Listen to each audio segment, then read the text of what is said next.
Welcome to another episode of The Art of Volunteering. I'm your host, Stormy Bell.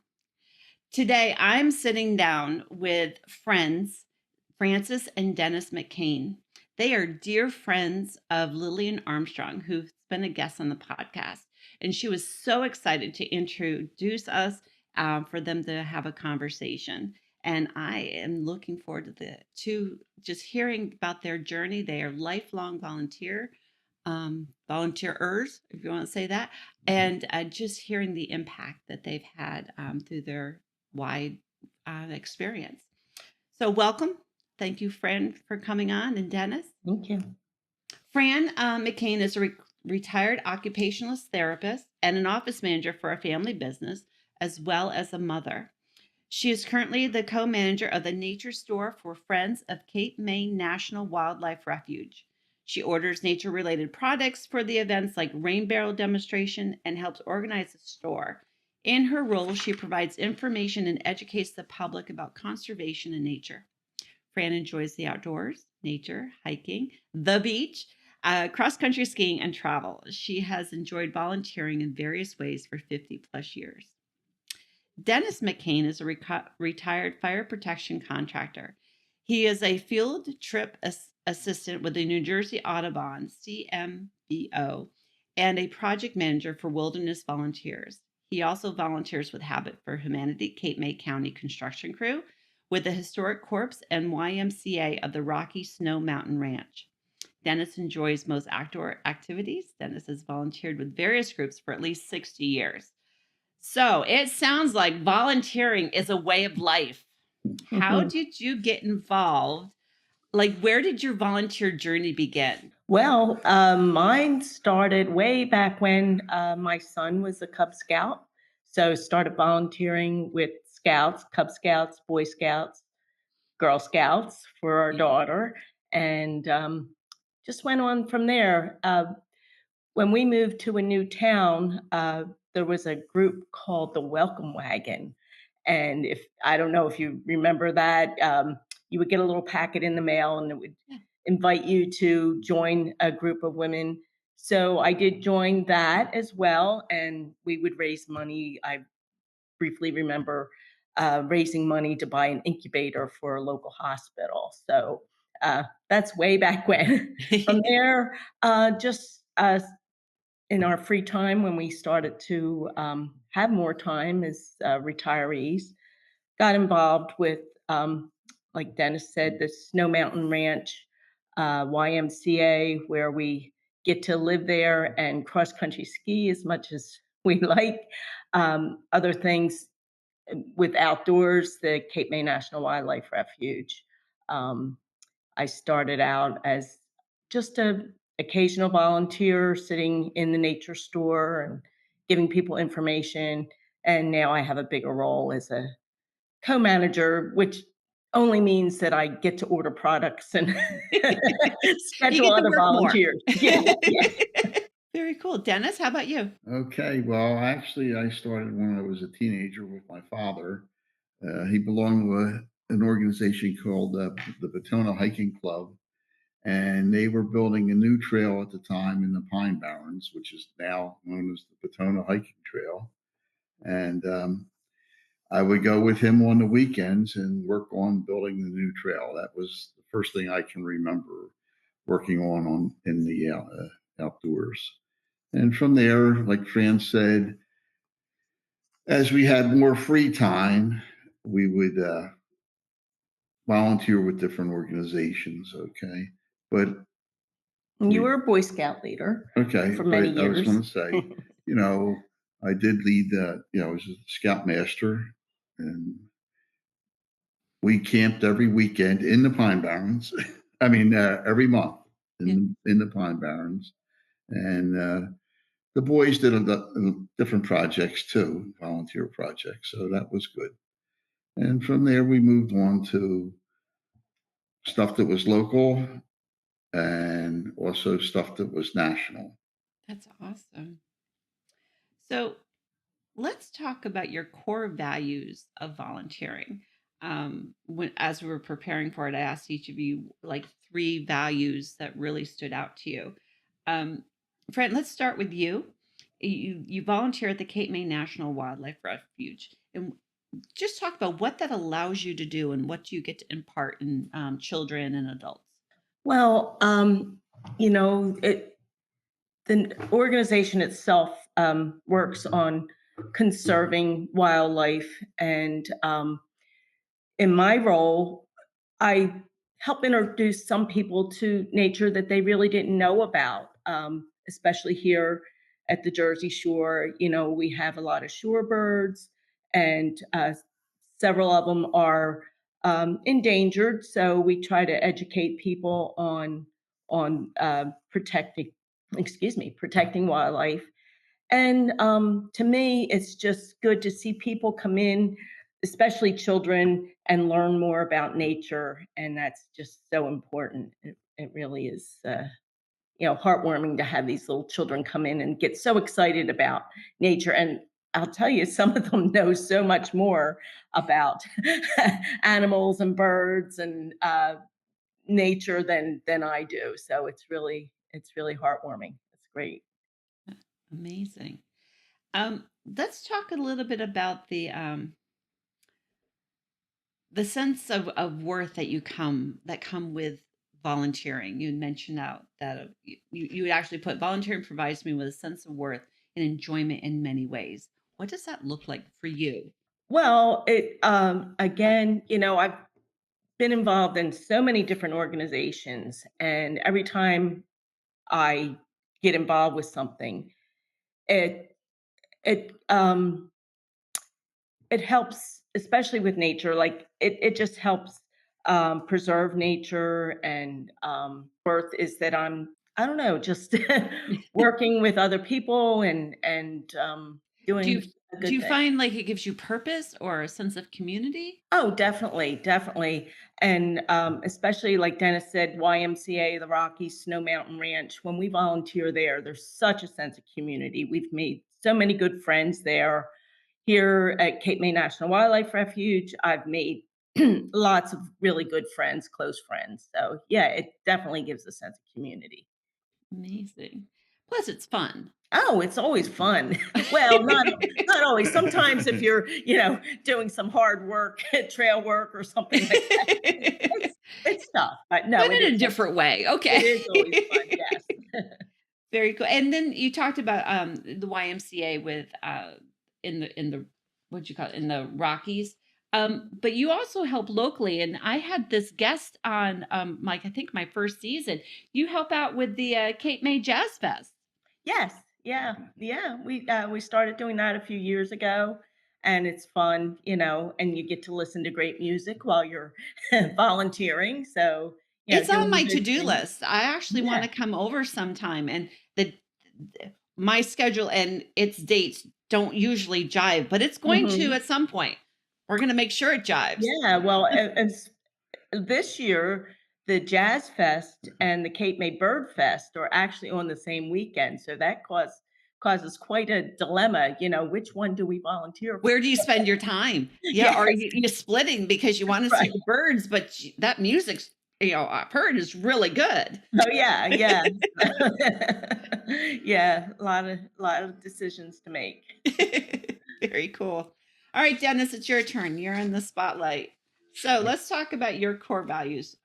What, you have down that you enjoy meeting and volunteering with people from different backgrounds. Why does that resonate with you? Well, I get to meet people and find out what their core values are too, and we can discuss why we do things. Okay. Like with Habitat for Humanity, we know that a family's going to get the home, and it's great to see they're there helping us when we're building. Okay. And then it's great to see them move in, and it's a huge impact on somebody's life who would otherwise would probably never own a home. There's a good chance they would never own a home. And that should make a difference for the entire family. Children growing up in a stable home. So that's good. And most of the people that I work with, that's what we talk about while we're working. We can't wait to get a family in there. And then when I'm doing trail work, yeah, we do trail work nationally, and they're 1 week projects. and we get to meet the people who are using these trails, and it's great to hear what they have to say, how they appreciate that we're working on the trails. Otherwise, these trails wouldn't be maintained. There's the federal budgets are constantly being cut for the national parks, and unless you're a huge national park with a friends group, they just don't have the staff to maintain the trails and the maintenance any longer. So without the volunteers, they would really have a tough time. And most places that we volunteer, that's what we find. That if it wasn't for volunteers, they'd have a tough time operating. So it's important to give back that way. I appreciate that, and it's important to support whether it's local or national. Just giving of that time. I agree. Many nonprofit. My day job, I work for a nonprofit, so I know the value of the volunteers. Just the impact that they're making. So thank you for that. Um, and I know it's important to lead by example for other ones. Just to see leaders doing it, so it encourages others to follow suit. So Correct. I appreciate that. All right. In a nutshell, 60 seconds or less. We've covered it a little bit, but I want to hear it in 60 seconds. Why do you volunteer? Dennis, you're first. Why do you volunteer? 60 seconds. Okay. I just love giving back to the different areas that I've worked in and have taken advantage of on my own backpacking. So I know that the trails need to be maintained. Okay. Go into the parks and I see that the buildings need to be maintained. And that's one of the projects we do with Historic Court is maintaining the old buildings. And if we weren't doing that, I feel that the public wouldn't be able to enjoy this stuff as much. Okay. Fran, 60 seconds. Well, volunteering really gives me a sense of worth. It's, you meet new people, you get to do things that you may not do on a regular basis. And it just gives you something to do. So volunteering, it's just really a great thing to do. Awesome. All right, you've had over 110 years of volunteering. Kind of impressive that way. Wow. So, I'm sure you have seen a story of impact, something where you can directly relate what you or the group of people you're working with and the people or individuals whose life has been changed or bettered or just a different outlook because of what you've done. Can do either of you have a story that kind of resonates with you or is a highlight? Oh, Go all right, ahead. I'll go first. Well, I see that mostly with habitat. Okay, when we turn a home over to a family, and this one family in particular, it was a single mother, and she had three children at home, and every one of them ended up going through college. And I don't know that they would have if they were just living in an apartment or living wherever. Okay, but being in that home, I'm sure made a huge difference. So she knew, when she was working, she knew that they had a home, and it was. I was really happy to know that they all went off to college. They So were young when they moved in? I'm going to say the youngest was probably 10 and the oldest was 13 or 14 at the time. And I know that they all went on to college, and two of them ended up volunteering at Habitat in their store in their free time. You Oh, know, that's a so beautiful full I circle. thought that was great. Yeah. The home gave them a sense of stability to be Yes, able to launch into that post-secondary yes. success. Oh, I love that. Thank you. Okay, Fran, your turn. I don't have a specific, Okay. one-time impact, but when we volunteer at the YMCA at the Nordic Center, we get to um, have a lot of children come into ski for the first time, and some of those children uh, this is in Colorado. They come and they start out and they don't really like cross country skiing, but they do it. And I've seen several of them really excel and go on to become high school champions in cross country skiing and really love the sport and everything. So that's rewarding, to see stuff Heartwarming too. like that. Oh yes, yes. All right. We're going to shift to the question that I ask everyone. I think it's a fun question. I think my guests do too, but we'll find out. I would like you to share a blooper from your volunteer experience. And it doesn't mean something went wrong. It just didn't go as planned. And what did you learn from it? Well, the first thing that pops to my mind is we were volunteer leaders doing trail work out in Utah, and we were camping, and everything was fine. We were in a beautiful little area, and it started to rain. And it rained so hard that the dry wall next to us turned into a giant waterfall. And the water was rising and rising. And Dennis was very calm. He didn't think it was an issue, but several of us were like, "What do we do?" And finally the rain did stop and everything just dried right up again. But it was, I don't know if it was a blooper or just a life-threatening situation, but that's what comes to mind for me. So The lesson learned was stay calm you stay calm and go to high ground. Yeah. and go to high ground. All right, Dennis. Okay, so we were doing a project in the um, what's the water? The boundary waters, out in the boundary waters, Oh yeah. and we're working on one island. You have to paddle out to where you're working, and then you set up camp. So we're working on this one island, and the beavers had put a pond in there that was right on the trail, which we didn't know about. So every morning, in order to get to where we're going to work, we had to cross this pond that was probably a couple hundred yards long, up to your waist. Okay.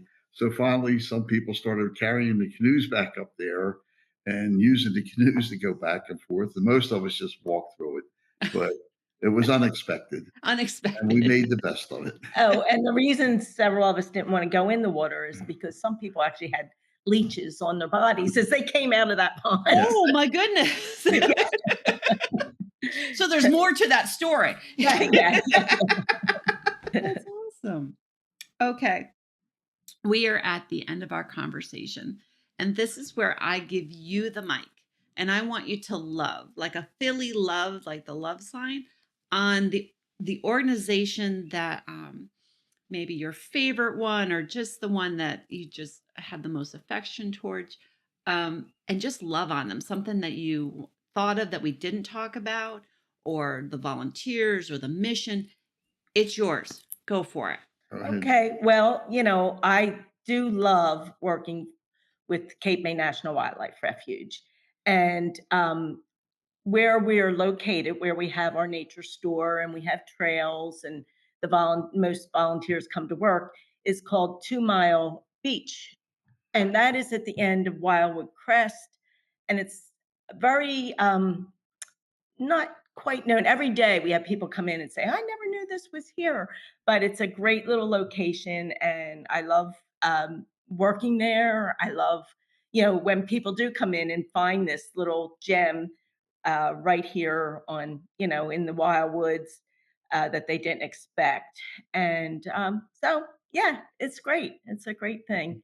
So if anybody's in the area, the end of Wildwood, right before you cross over the bridge to Cape May, it's Cape May National Wildlife Refuge, and we're getting ready to open for the season. The refuge is always open for trails, but our nature store is opening up the beginning of May. So come on out.